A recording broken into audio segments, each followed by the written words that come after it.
As one industrial battle ends, another may be beginning for the state government.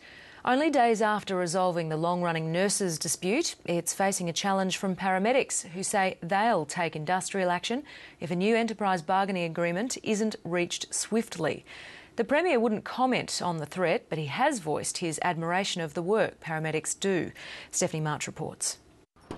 Strike action is not something Victoria's paramedics would take lightly. We don't want to impact on the public of Victoria, but if push comes to shove, then I guess that's what we're going to have to do. But only if the government rejects the ambulance workers' bid for a wage increase of 21% over 3 to 3.5 years and improvements in work conditions. Individual paramedics don't often comment publicly about industrial issues, as they can be penalised by their employer. But one has decided to speak out, albeit anonymously. Morale is definitely an issue. It's the lowest it's been in the time since I've been in the job.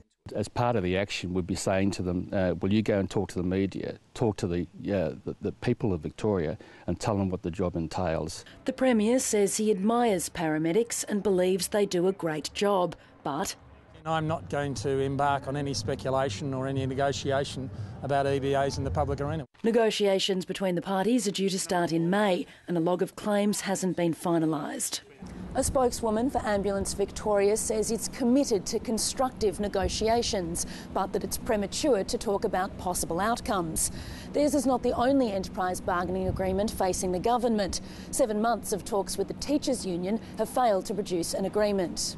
Right now, we are over 9% behind our Western Australian colleagues, and that's the gap.